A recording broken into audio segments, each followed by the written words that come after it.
On this episode of A Soul's Quest podcast, we're having a discussion with artist and design entrepreneur Maurice Rubio-McMillon, also known as Nolly The Creator. Stay tuned.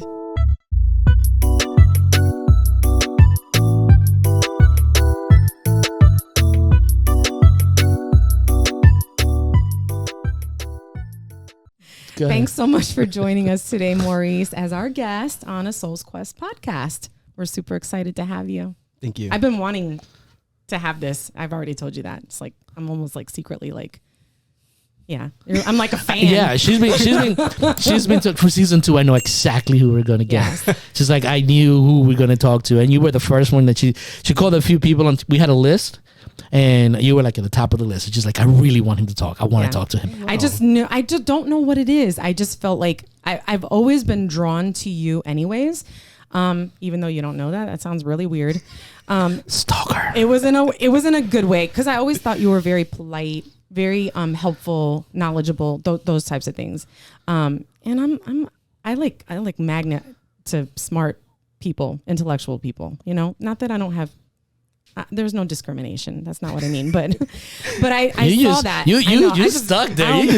You started digging yourself. You don't know how you get yourself out of it, didn't you? No, I got out. You got out. Okay, good. So anyway, and so I was able to sort of reach out in a weird way, and I'm glad that you're here. So thank you for coming. I'm very excited. Good. Well, we're going to dig right in. So. Absolutely.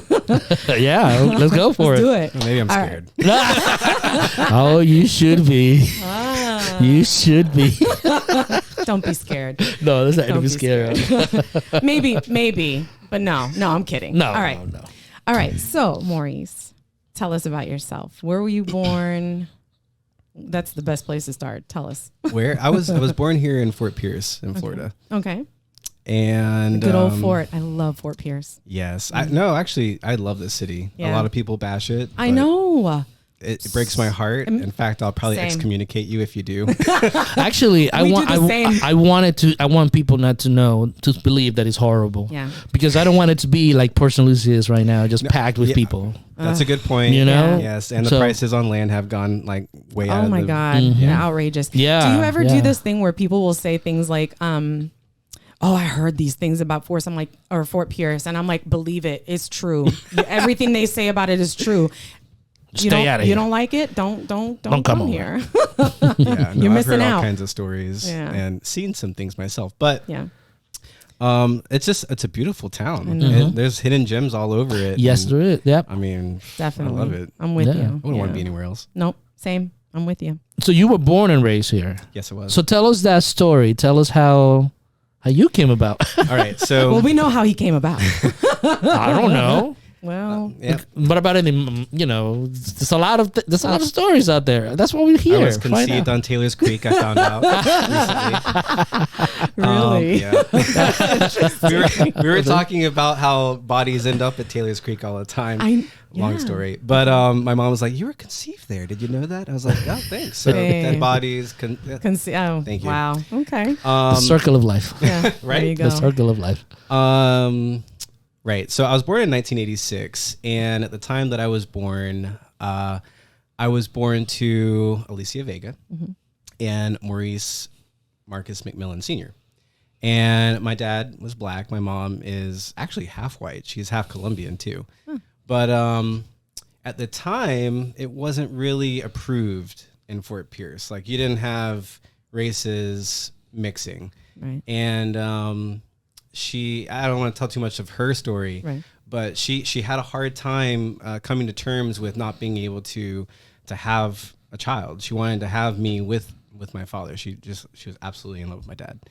And she decided, I'm going to have this baby, because when they found out she was pregnant, my great grandparents, who are like the matriarch, the patriarch of our family on her side, right, they command everything. You know? My great grandfather, we called him Pa. He's like a big Papa Bear, right? He was the man. Whatever he said, everyone in the family followed. Right. The Godfather? Basically. I mean, he was a Freemason. He worked for the sheriff's department. Really? He was in the county. John Black. He was well known in his time. Oh. And him and his boys practically ran Fort Pierce. But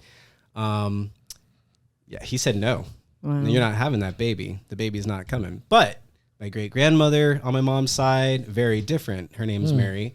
She comes from St. Augustine. She was raised a lot like my great grandfather, but she just didn't see things quite the same way that he did. But in her role at that time as a woman, as a wife, she would always take the back seat to whatever he said. So whatever he said went. She didn't agree with him on this. And their disagreement led to my mom feeling like maybe I can do this. So she did have me, obviously.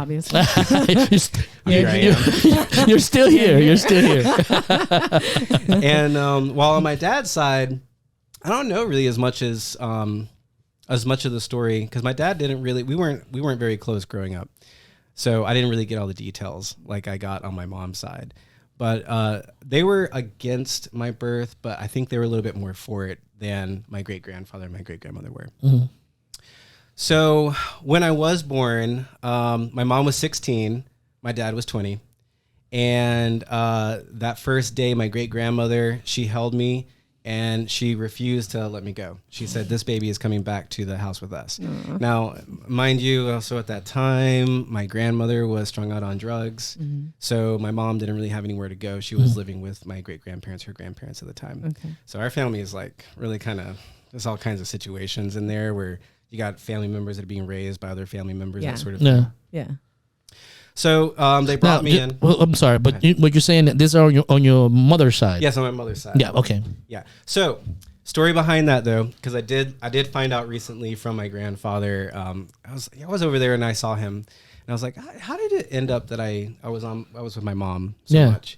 And he said, well, essentially, Mr. Black rolled up here after you were born, and I just kind of watched him, and he walked up here, and I kind of started sweating. And he said, the boy's staying with me. And I didn't really say anything else to it. My great grandfather was a very intimidating man. Mm-hmm.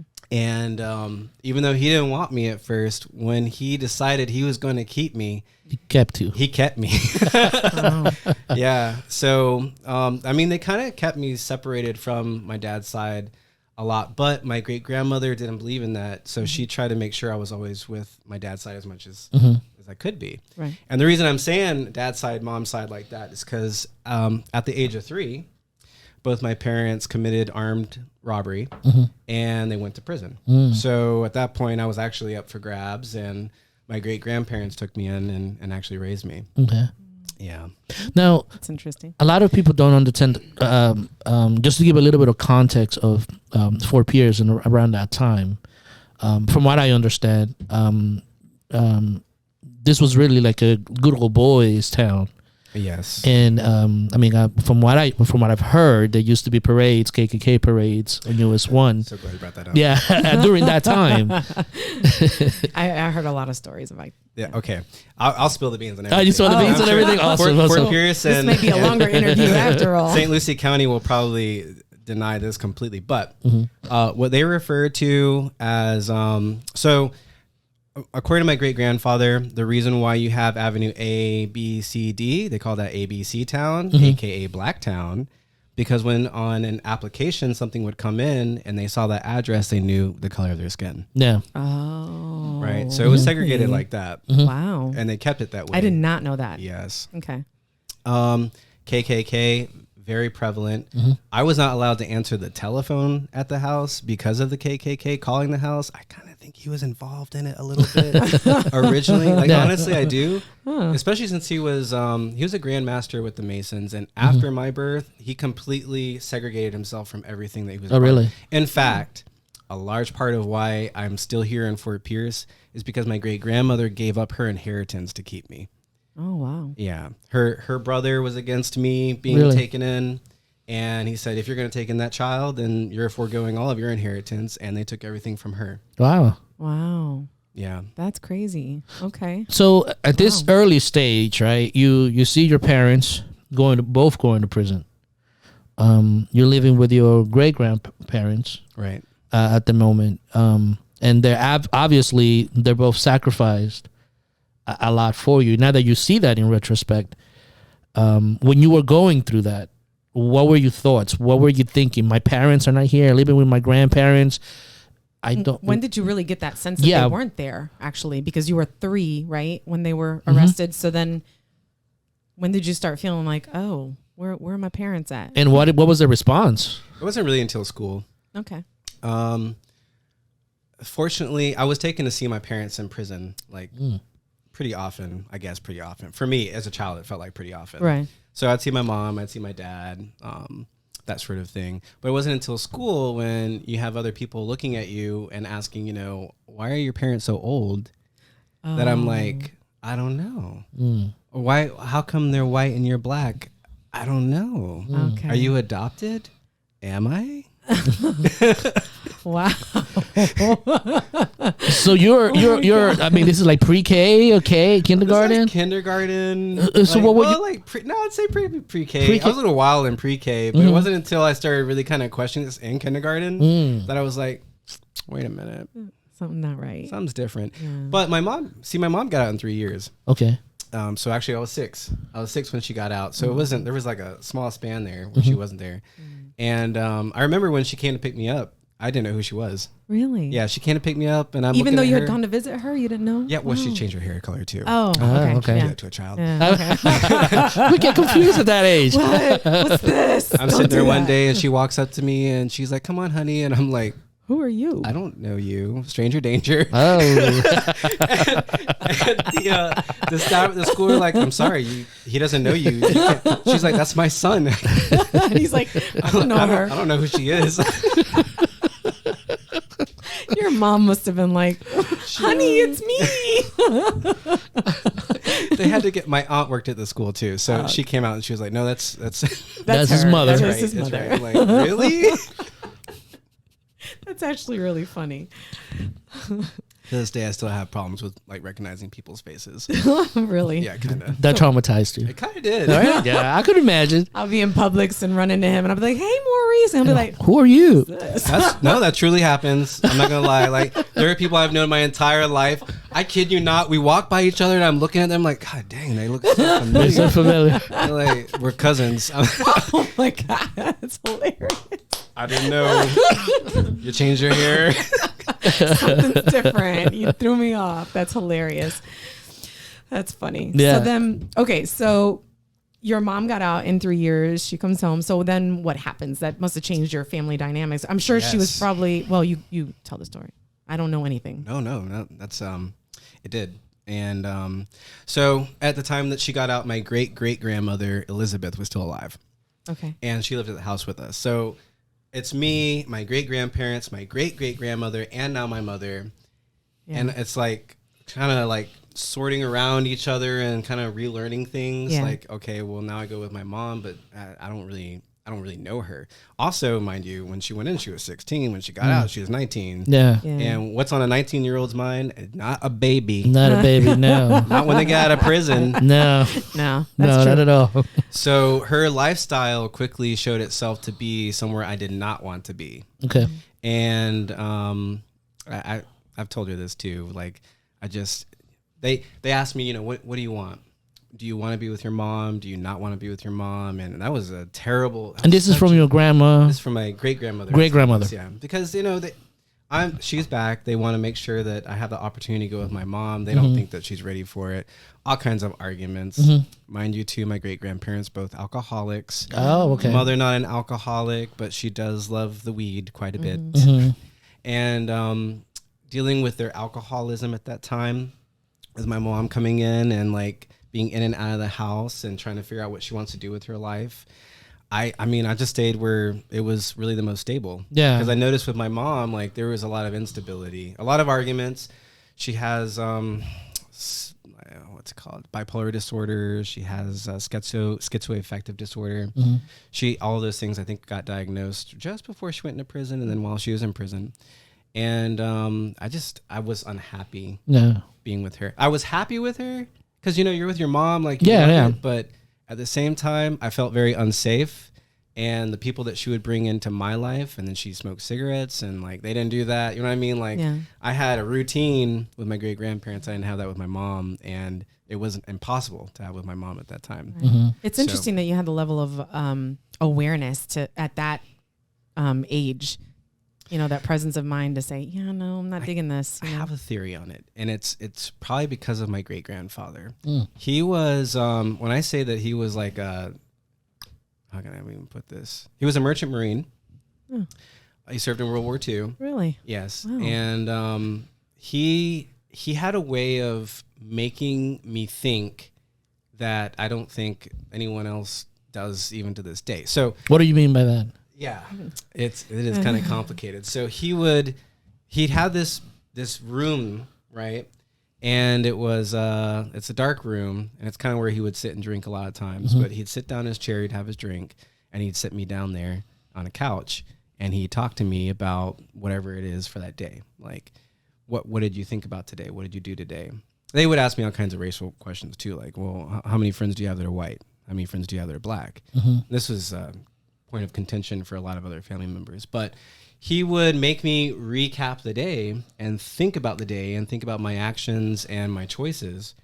And in that constant reiteration, I found myself looking at other people's actions and questioning why are they doing those things. And I became more observant of other people because of what he was kind of forcing upon me, you know, thinking, which was also a curse because like, you get to a point where you're watching people get away with things and you're like, well, how come they get away with it, but I can't? Or, you know, you just become so aware that it's Start over analyzing. Yeah, basically. Yeah. Yes. Oh my God. Yeah. You don't act at that point. You just watch. yeah, right. You start just wait a minute. Calculation. Oh, that's funny. So that's a very interesting relationship. You mentioned that in that room, he brought up the issue with race. Like in what context? Like you mentioned, he asked you how many white friends, how many black friends. What was his reasoning for bringing that up? Honestly, I still don't know.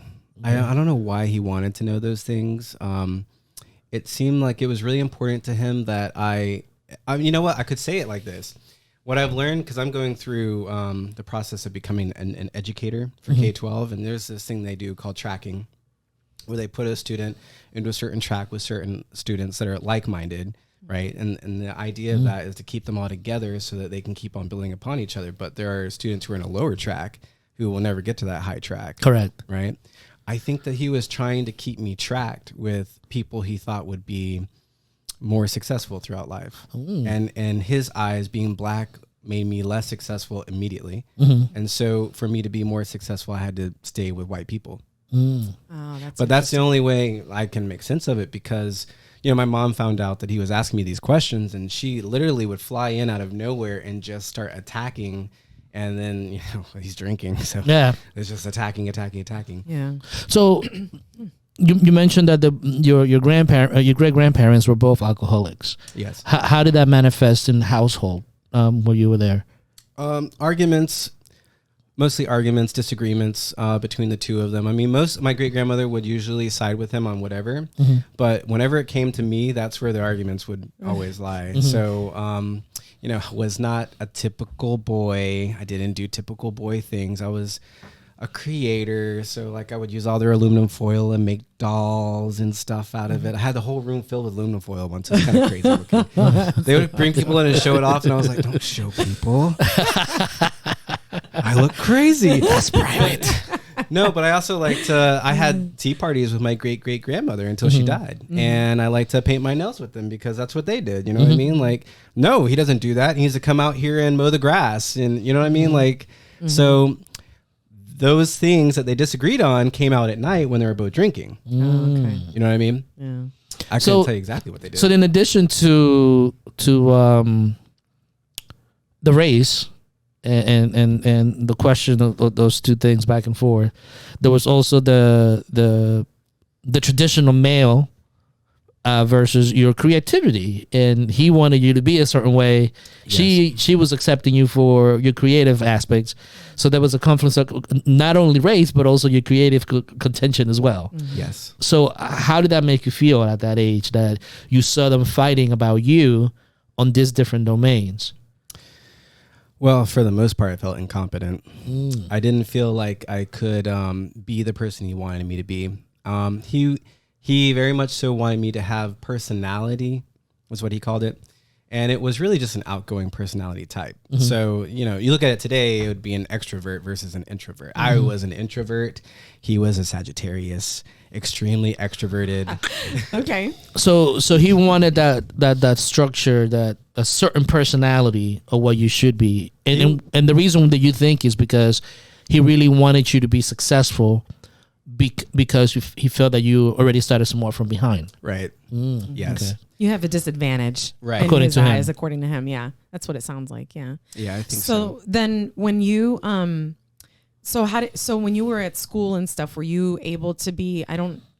Everybody has different school experiences. Were you taking like art classes and doing things that also piqued your creativity, or what was that like in like grade school, elementary? It wasn't in elementary. We didn't really have art.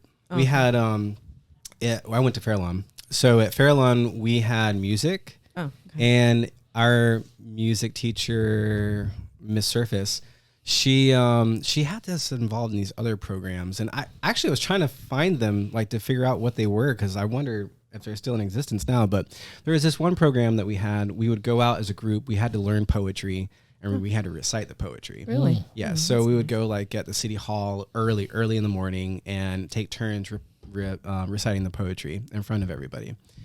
So we did things like that.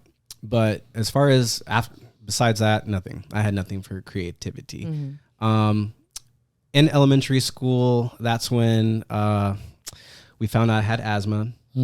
So there was a period where I was sick for a long time. I think for 3 months I was in the hospital. Oh wow! They didn't know anything about asthma. Yeah, I was just like I couldn't breathe, and just so happened on our property we have these apartments, and one of the tenants out there was a respiratory therapist. Oh, funny. Yeah, so she came to the aid because they're like, well, she's the only person we know who's medical, and they brought her in.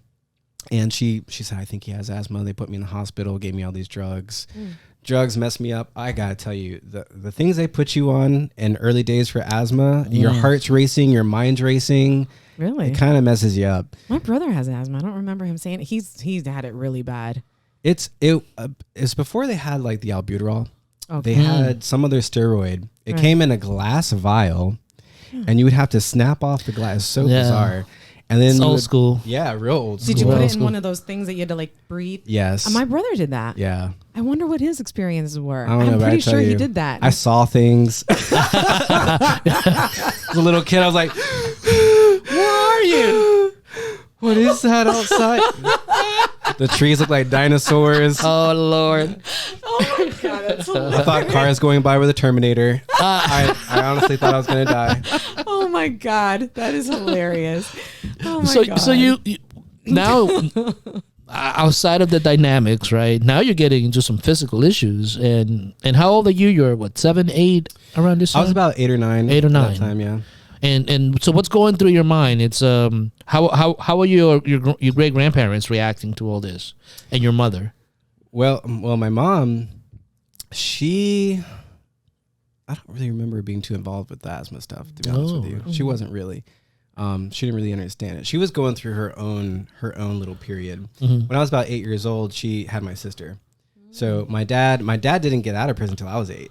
Oh, he got a longer sentence because he blamed her for everything. Oh. And the judge did not like that. Oh. Yeah. So one day he was out on... Not a good strategy. No, terrible. Oh my God. My father. My father. Well, let's talk about your father.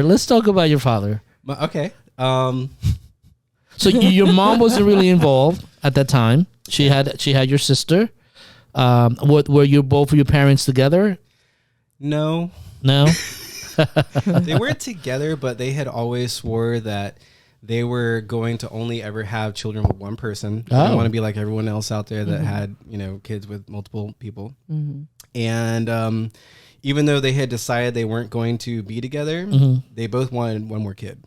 So they made that happen over, I think, a Christmas break when he was like out on work leave. That's interesting. And so your mom was not involved, and then your dad was.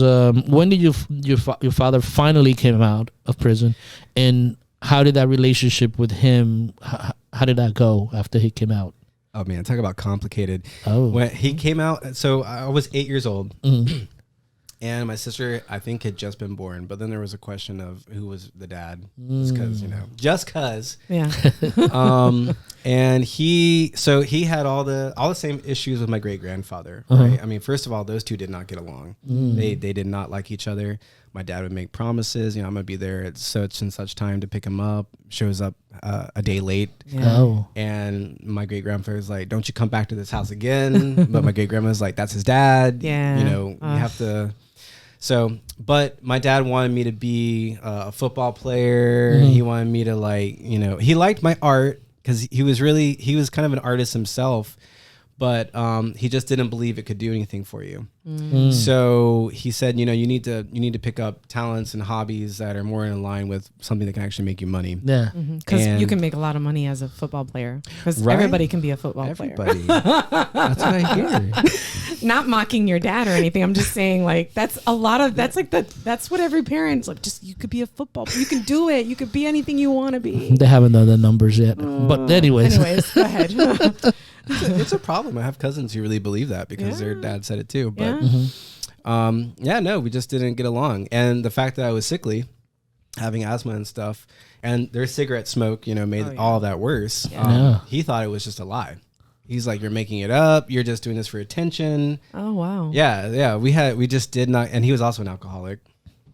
So we just didn't see eye to eye on anything. But I would go with him and we would spend time together. Trying to think of what he said about my sister, because when she was born, he decided to tell me a lot of the history between he and my mom. And he just painted her in such a different light than what she'd paint him. What was the contrast? The contrast was he wanted me to, he didn't like that I supported my mother in any kind of way, but my mother always supported him. And seeing that dichotomy, I would look at him and be like, "What is wrong with you?" Yeah. Do you, and a lot of times I played role of parent over both my parents, and he hated that too. I would look at him and I would be like, "Why would you tell a child this?" Oh, that's hilarious. He must have been you must have. I've always had a problem. He hated me. I know he did. Here comes the reflection part with your great grandfather acting up as an 8-9-year-old with your dad. Wow. He's like, wait a minute. Why would you tell me this? I'm only 8. That's so funny. Right? Yeah. And that's all I could think is like, my dad doesn't get it. Like, I'm a kid. Yeah. I shouldn't care about those things. Right. But all the while I'm very aware of like what he's doing in his choices. So I found out he was actually with a woman when he got with my mom and had my baby. So that woman, Your baby sister. Yes. Yeah. Oh, you call her your baby. Yeah. Well, no. He said my sister. baby. Oh, okay. He just missed No. his sister. Yeah, That's okay. No. Just like, She practically is. endearing. I kind of raised her. There to you some go. degree. See? There you go. So There you she's your go. baby. That later. She's her baby. That's another side step. But Okay. yeah, so they were still together. And then, when my sister came along, she's like, what? How is this? She chose to stay with him, but there was a lot of resentment there. So anytime me and my sister would like visit, there's a lot of proof of resentment, and then lots of arguing between them. So I'm constantly in this situation where whatever parental figures I have are at war because we exist. Right. Yeah. Right. Wow. So let me just kind of like get an idea of the dynamics, right? You live with your great grandparents. Your mother is staying with them as well? No. So at that point, she did up until I was probably 7, maybe even before that. It's like she was pretty fast to get out. My grandmother got straight for a little while. And she has 2 other children. One of them was adopted by another family member, and the other was with her while she was out there doing her thing. And once she got straight, my great grandfather bought them a house so that they could all live together. Okay. So they all came together inside this house. Your grandmother, my your grandmother, mother, my mom, my aunt, and then whatever men all of them had at the time. Okay, but and all my cousins. And all your cousins, but you were still with your both of your grandparents. Right. Yeah. Okay. And then your dad was at a separate location. Yes. So you were going between these 3 places. Yes. Okay. So which one did you like the most and why? I like being home. Yeah. You like being with your weird grandparents. Yeah, I I like think being you with still my felt like grandparents. that's because Yeah. it was like that, like you said before, the stability, and that's Yes. just where you felt. Stability. Like when I would go with my mom, they would give me money to make sure I had money to get food for myself. Okay, my mom knew this, Oh. so her first reaction when we get away from the house is, Oh Wow. no. "I know they gave you money. I need gas." Oh wow. I had to come get you. You know- any gas. You know what it felt like to have to take that money out and give it over to, like, how am I gonna eat? But yeah, I prefer being home. Now, was there any like physical abuse towards you or your sister during this time? No, not towards me directly or to my sister. My sister, she was a queen.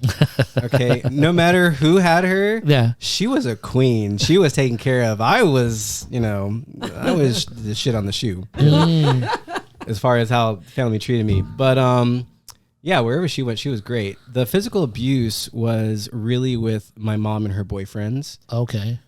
She did have a tendency to pick really aggressive males, you know, as like guys that she would want to go with. And one of them in particular, he was, to this day, he'll always be in my nightmares. You know, he's just that kind of guy. There was a time that we actually had to, all the kids in the house, I was over there, and you know, whenever I was over there, I was the parent. We had to go through and take all the knives and throw them on the roof because the fight between them got so bad. We thought someone was going to get killed. Wow. Yeah. So it was situations like that.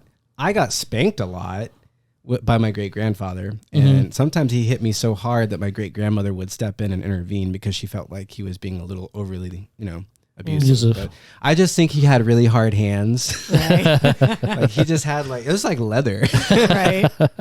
Right. But I don't think that he, honestly, like looking at the things that happened, I don't ever feel like he did anything that was uncalled for, personally. yeah. It was just regular kids redirection. Yeah, and that's how he was raised. So that's what he did. You know, you do something wrong, you do something stupid. Yeah. In those reflection sessions with him, did he ever mention any disappointment of anything towards your mother, being that's his granddaughter? Did he mention anything towards her? I mean, he never said it directly, but so whenever I would come back from someone's house, there was a reflection period. And in that reflection period, he would get all the information that he wanted. And he never said anything to me, but I heard it on the phone. Oh yeah. Oh yeah. You know, back in those days, you could just pick up a line. Yeah. You just do you know how you did that? You just keep it and then, right? I did that a lot. You had to balance it first because you got to keep the other side down. Someone would call and you pick it up and you're just like, what's going on? But then you'd hear them yelling and then I'm like, I'm out. Yeah. I don't want to hear that. I didn't want to get anyone in trouble. Yeah, and that was a terrible feeling to think that you got your parent in trouble and that it's your fault. And now there's like animosity between them. Of course. So sorry, go ahead. No, I was going to say, well, because we got to keep this moving along. I'm curious about how, you go from elementary, you're middle school, and you went to middle school here. What was that like that transition into stage and then your framework at that point? That was a terrible, terrible time. So it was probably the worst transition. I don't know what really happened to me that it got so like discombobulated, but when I was 10 years old, I kind of developed my first crush, and it was on a guy. And it took me 3 years to like work through those feelings, to like understand like why am I going through this? And I was kind of a bully to him because these feelings were coming from him, and that's a whole nother story. But from 5th grade to 6th grade, I had such a terrible time dealing with the changes that were coming. And at the same time, my great grandfather was sick. All of a sudden, he had an ulcer and he had a heart attack. Oh wow! Yeah, and then they found out he had leukemia. And each of these things interacted in a way where if they treated one, it would cause a flare in a situation with the other. Oh. Meanwhile, I'm going through the coming of age process, and I'm in a new school. I have no friends, so all of my stress began taking a physical manifestation in my body. I was throwing up. I was losing weight. I was sick. They looked at, do you have an ulcer? Is it some kind of like mental problem? Is it, they thought since my mom had mental health issues that maybe I was starting to have those issues. So they got me tested for everything they could under the sun, and nothing came out of it. All we could decide is it's just anxiety. It's pure anxiety. I just didn't want to be in school. I wasn't happy with who I was and the things I was going through, and I was maladjusted. Now, who do you have? Excuse me, because your grandfather's going through all these changes. Obviously, your great-grandfather is. Your great-grandmother is obviously preoccupied with that.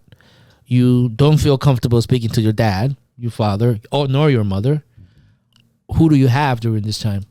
Well, so actually, some things did change in that period. Okay.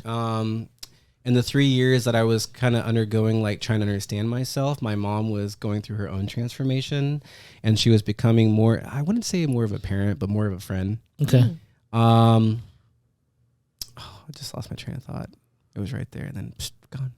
That's all right. This is life. It comes and goes, It's like inspiration. You know how it is as an artist. It's like, you'll come back to it. Yeah, it'll come back. It'll come back. So you didn't have. So Omar was asking if you had. Who was that? Did you have anybody that you could like? You're going through this. Obviously, you're having a crush on somebody of the same sex, and that like I don't know what that must have been like for you at that time, because it's not something that you just talk about. It's not normal. Not at that time. At that time, especially. So you just didn't talk about that? I didn't talk about it until I was 13. Okay. Until I was 13. So in that space, I didn't really communicate with very many people. I mean, I did. You remember AOL?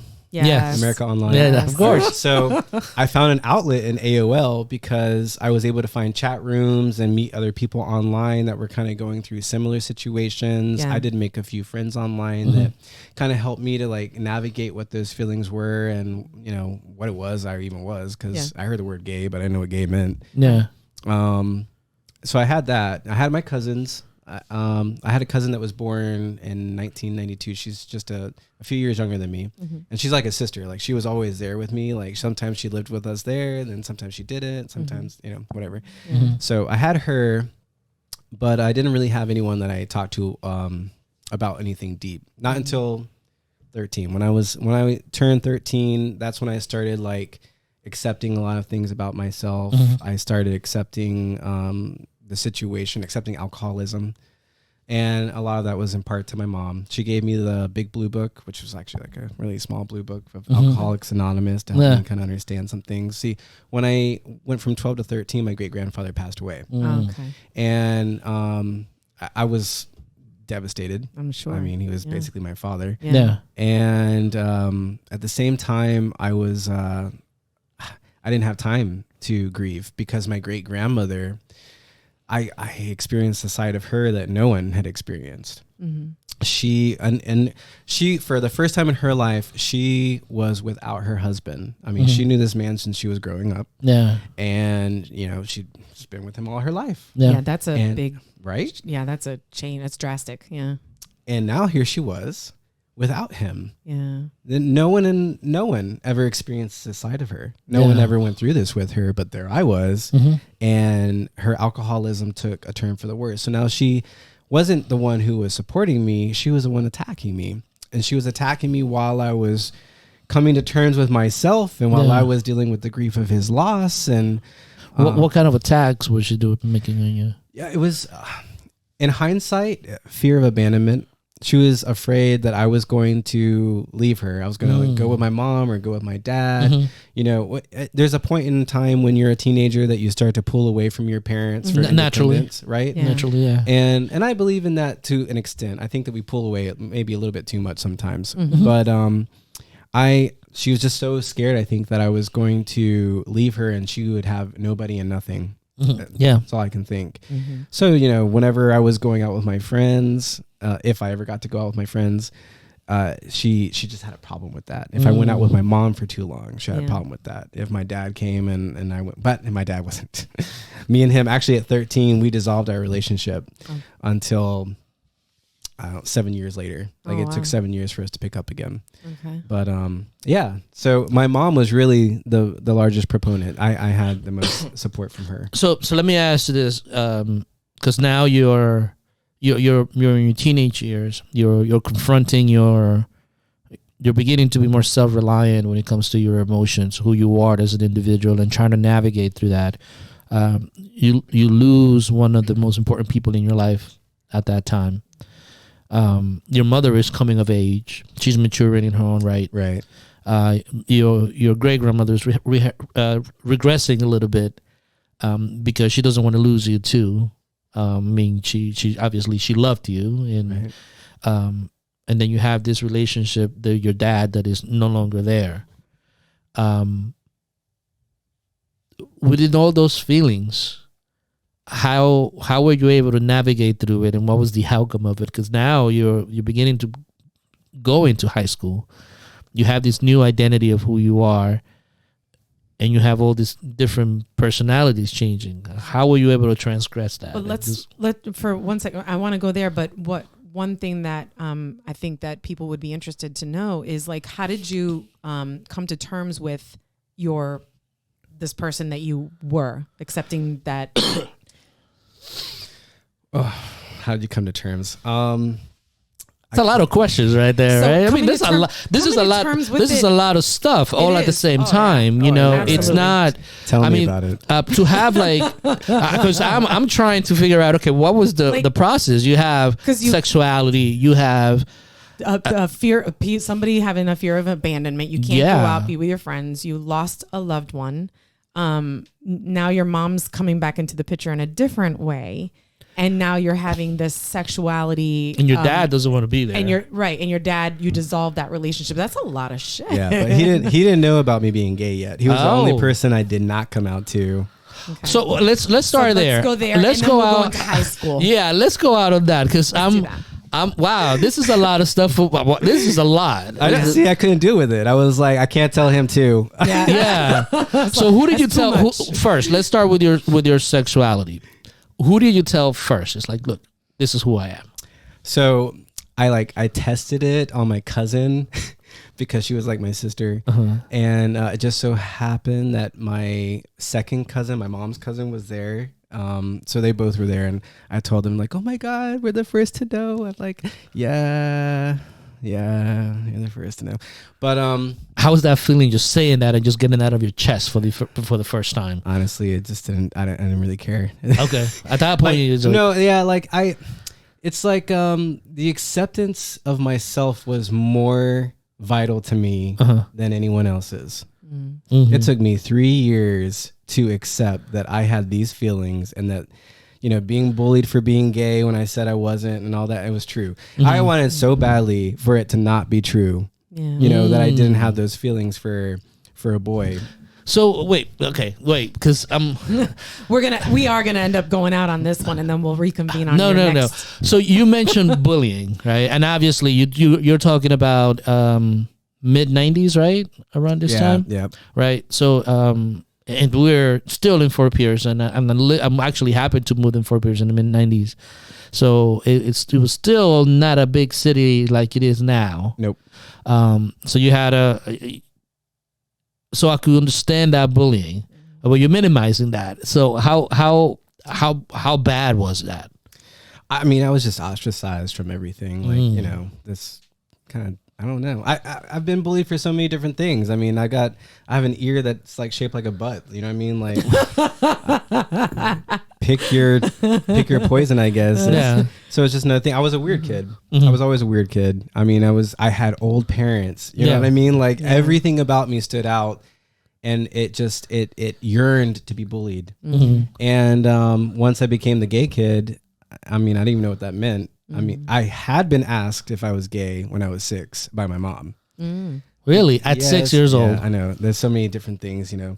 At 6 years old, because I was in kindergarten, and I drew a picture of me and my best friend. His name was Matthew, and we were getting married. And I guess I think about it sometimes, and I'm like, maybe they focus so much on race that they never talked about gender, or how there were like these norms of like, you don't do that. Right. for them anyway. But so, you know, naturally developing, I was just like, I like him. Why wouldn't I? Yeah. Yeah. So there was Which makes perfect sense. Yeah. So within this bullying, excuse me, within this bullying, do you ever felt so alone and so other that you just gave up? Like, what gave you the courage to keep going? Because a lot of people don't have that courage, or don't have that come out. To come out first, to come out in an environment like this. Say your truth, you know. To have dealt with the issue with race up to this point, and then coming out. That takes a lot of courage for a young person to deal with all that. Did you experience any personal like setbacks, you know, with alcoholism, with drug abuse, with thoughts of suicide, with any of that stuff? Like how were you able? Did you experience those feelings? Yes, absolutely. I never dealt with substance abuse myself of any kind. I saw enough examples of what it looks like out of hand, out of moderation, that I just decided for myself early on, that's just not something I want to do. Also, I didn't know how it was going to affect me because I saw how it affected other people, and some people never come back. No, it's true. It's true. So I'm like, no, not me. But I was suicidal. When the first time I remember holding a knife to my own wrist was when I was like 10 years old. And it was because, you know, I had these feelings developing for this kid, and it was it was just so unexpected. I didn't really understand why the friendship was happening. You know, no one really befriended me, and I didn't even know this kid was in my class in the 4th grade. And out of nowhere, he wants to be my friend. He's getting really close really fast, and there's like a sickness in me, like my stomach is like up in my throat every time he's around me, and it makes me feel uncomfortable, and it makes me feel like, why? Like I couldn't even talk at some point around him. Like I just felt sick, like anxious. The same kind of anxiety I guess I had years later. And I blamed him for that. You know, you blamed this. I blamed him. Yeah, absolutely, 100%. Like, he has tricked me into these feelings, and he must atone for that. So, I asked people, you know, is he gay? Is that why he's like so, like, you know, coming at me like this? And of course, that became a rumor very quickly, and then people started saying things and dissolved our friendship. And I felt such a tremendous amount of guilt after that the guilt, I think, drove me into my stasis. I was like, what are you doing? I was at a crossroads, and I recognized that crossroads. I recognized that I had 2 choices in front of me. Either you're going to keep on projecting your feelings onto someone else and try to make them own it, or you're going to accept your feelings. And it took me 3 years to really fully understand what that acceptance looked like and what I may lose as a result of it. But I decided that it was worth. So tell me about that. What did it look like for you? The acceptance? The acceptance, yeah. The possibility of losing my family. I figured they had a hard enough time with the fact that I'm black, or how are they going to accept me being gay on top of it? And then on the black side, no one was gay. No. What I found out years later was we had lots of gays. Nobody talks about it. Nobody talks about it, but they're there, right? Yeah. Right. So I knew I could possibly lose my family. I was definitely going to lose some friends. I know from the friends I made on AOL and stuff that the huge majority of us at that time became homeless. And I kind of had to like sink into the fact that you may be on your own for a little while. If you come out of the closet. Okay. So I kind of just didn't really, I stepped out of life. You know what I mean? Like I just took a leap of faith. Yeah. Well, no, not even that. No. Like, I mean, I removed myself. Completely from everything. And that's when the suicidal tendencies were coming in. That's when I was like, I don't even want to exist. It's not that I want to die. I wish I had never been born. Why am I dealing with this? Why should I have to deal with this? You know? So, yeah. Now, let's talk about you coming out. You spoke to your cousins. What was their response? They were the first ones that you told. Oh, they were fine with it. Yeah. They were totally cool with it. I mean, honestly, how could they not know? I saw some pictures when I was a kid, and I'm like, everyone knew, right? Yeah. But the ones that did it, they were just too much. They were too focused on race. Right. Yeah. That's what I'm saying. You're focused on the wrong thing. Come on. Like, I'm just so worried about me being black. Yeah. Like, I'm sorry, I can't. There's Yeah. nothing you can do about any of it. You know what I mean? Like, so when I came out to my friends next, and for the most part, they were pretty accepting. Honestly, more people had a problem with me being black than they had with me being gay. Really? Yeah, I remember one friend telling me, you know, I can accept that you're gay, and that same friend, I don't know if it was a conversation before or after, told me that, you know, people mixing races, that's an abomination. And I remember thinking, Hello. what? Wow. I'm an abomination? That's terrible. What was the response? We stopped being friends. Okay. Good. Yeah. Now, which high school did you go to? I went to Lincoln Park. Lincoln Park. Oh, Okay. Middle school and high school. And high school. Oh, okay. So tell me about this. In this day and age, and we have progressed so much. Being called that, did it anger you, or was it just, or you questioning? It's like, why am I dealing with these two big issues? Why does it have to be me? It was that the question, or it just made you angry?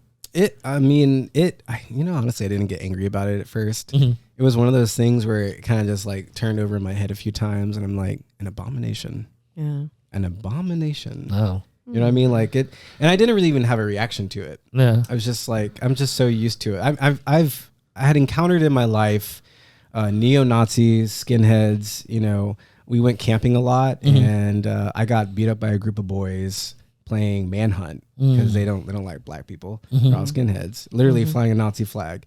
Wow. And I just encountered that so often in my life that it didn't really.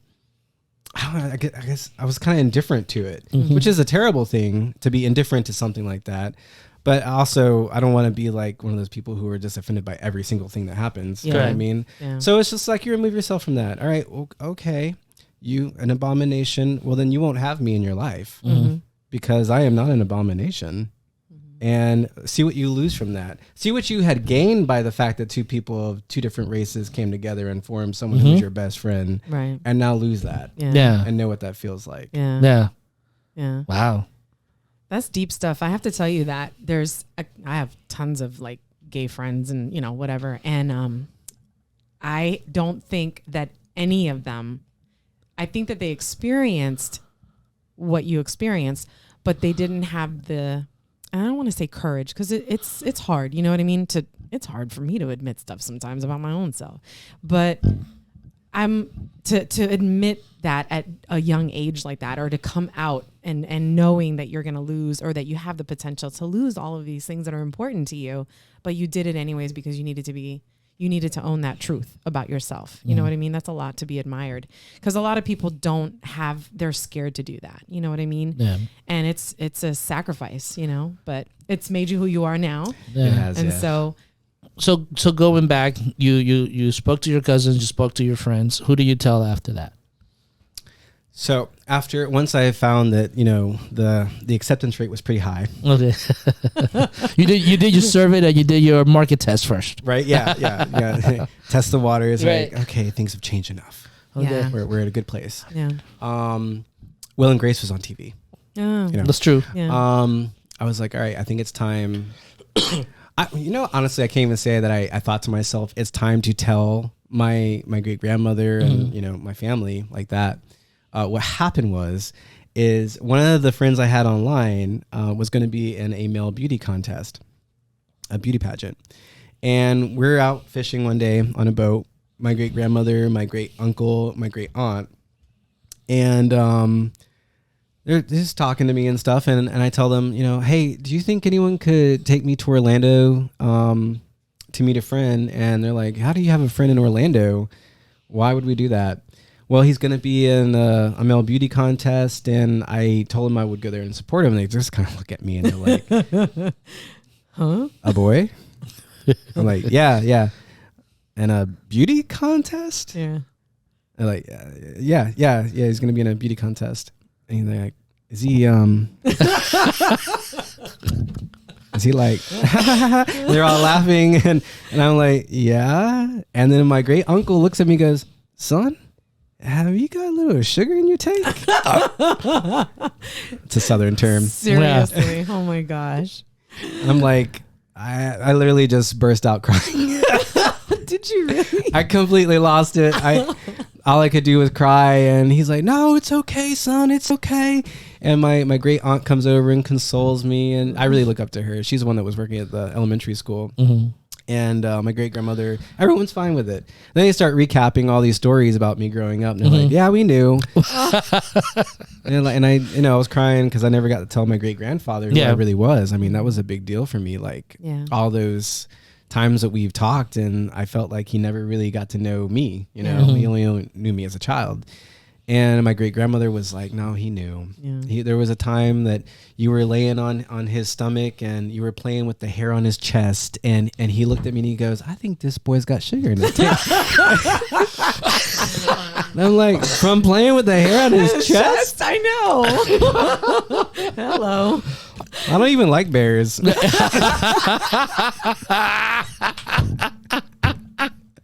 Oh my God, that is hilarious. That's funny. That is hilarious.